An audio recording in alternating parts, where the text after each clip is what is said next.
Alrighty, so we are getting super close to Season 1 finally being live coming this weekend, but tomorrow is actually going to be a huge day because we're going to be getting an extremely big patch, and in Blizzard's words, it's going to be the biggest and most robust patch that we've gotten so far in Diablo 4, which isn't a super big surprise because obviously right before Season 1, you'd expect all of the hype things they've been working on during the preseason to make sure it's live, to make sure we can have a successful Season 1.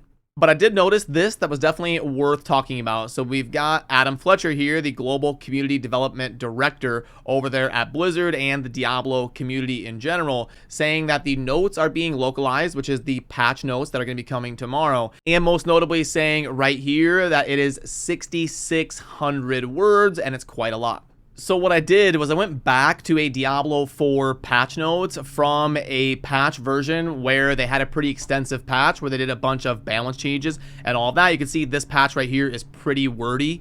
And then they also had these sections right here for the different classes, the Barbarian and the Druid and the Necromancer and all these different balance changes. So what I did was I went through and copy and pasted all of these different sections of the patch notes. And when I put it into a word counter right here, I'm getting about 2,700 words. Now over on Twitter, Adam Fletcher was saying that the current patch coming tomorrow on the 18th, right before Season 1 launch, is going to be 6,600 words long. And from what we've seen in most of the Diablo 4 patches so far is some of those quicker, smaller ones are going to be somewhere around like 1,500 to 2K words. But then at the one where they had a bunch of balance changes was up over 2,700. So this patch coming tomorrow is going to be 2 or 3x what we have seen from previous Diablo 4 patches, at least in terms of word count. Now, it's possible there might be a bunch of fluff in there, talking about stuff we already know, like the Malignant Hearts and the season mechanics, so probably 1,000 words of it could be just fluff explaining things that have already been teased. But in terms of balance changes and things that are going to be coming and being adjusted before Season 1, it's definitely going to be pretty robust. And I thought this was pretty crazy. So I did a poll over on the community tab of the channel here. Shout out to the over 4,000 of you that voted, which enables me to get a feel for how the community is feeling a little bit here in general. And we've got a perfect poll. Look at this. 50-50 on the results right here, where I asked, do you already know what class you're going to be playing first no matter what? And I'm talking about Season 1. Or waiting for the July 18th patch notes to decide which class to go. And it is exactly 50-50 right down the middle in terms of all of you out there waiting to decide, or if you already know what you're going to play because you have a favorite class that you want to try no matter what. And as of right now, I still kind of fall in this waiting to decide camp here on the bottom side of this poll, because I actually may end up doing a hardcore mode challenge against some of my friends and teammates in DM, Veiled Shot, and Kyre. We may be doing a solo self-found hardcore challenge, so I need to kind of reevaluate what goes on here on the 18th and see which class is going to make the most sense for what I like to play and in relation to hardcore to try and do well in that challenge we're all going to be doing against each other at the launch of Season 1.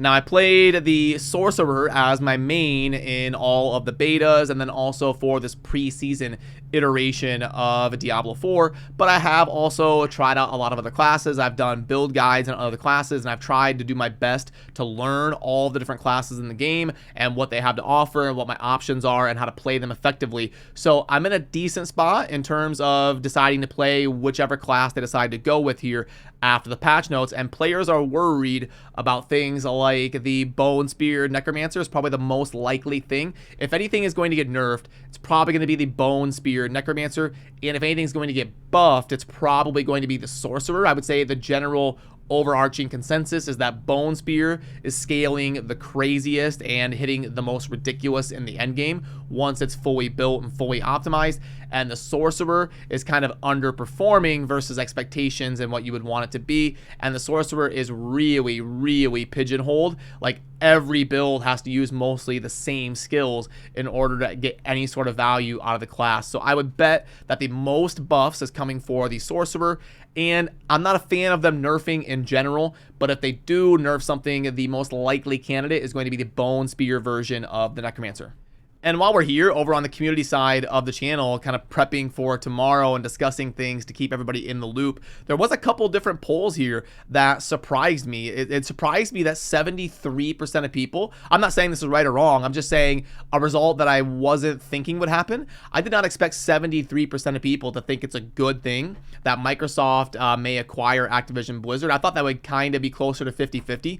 And then also, it really surprised me on the vulnerable right here. When I asked, do you like or dislike the current state of having vulnerable damage in Diablo 4? Again, it was 75% liking it. So we see a lot of people hating the vulnerable mechanic in different like comments and forums and Discord discussions and all of that. It really seems like the general consensus was that people don't like vulnerable. But then when I did a poll, it was overwhelming people that like the current state of vulnerable damage in Diablo 4. So those things definitely stood out to me as surprising results. And that's why I love doing the polling and asking you, the audience, because it can help paint a broader picture from maybe sometimes you just see like the vocal minority as opposed to getting thousands, 5,000, 10,000 actual polling votes. It can give you a little bit of a better perspective and some more nuance to some of these different opinions within the Diablo community. And also, I did recently do a really fun Jumpstart Season 1 Ultimate Starter Build tier list with my friend Veiled Shot, and we may have to revisit this. I mean, now the Blizzard says this is going to be 2 or 3x any other patch that we have seen so far in Diablo 4, because when I put in those patch notes from one of the bigger patches, the 6,600 words completely dwarfs that. So is Bone Spear gonna stay up here in S, or is it going to tumble down after they nerf it? Are they gonna leave Twisting Blades untouched? Is Whirlwind gonna stay untouched, or are they gonna nerf Barbarian again? Will Sorcerer fire builds all of a sudden become crazy and be able to proc vulnerable and do a bunch more reliable damage, or be able to detonate fire damage? There's lots of things that could be changing tomorrow if the patch is going to be that extensive. So may have to bring a Veiled Shot back on the channel, or bring some other content creators and reevaluate some of these different rankings for a Season 1 starter build and how they're going to change after the patch notes tomorrow if things get adjusted or buffed and nerfed and all that good stuff. So yeah, it would mean a lot to earn your sub today if you enjoy daily Diablo 4 content, and I plan on making sure to get the build tier list up to date with other perspectives than just my own, and laying out the ultimate plan and starter guide for Season 1, whether you're playing solo or in a group or a softcore or hardcore, and really giving you as much perspective as possible in relation to all the different classes and the seasonal mechanics and how to level up and start efficiently. So that'll do it for me on this one. I appreciate all of you. Have a great rest of your day, and I'll see you soon in the next video. Peace.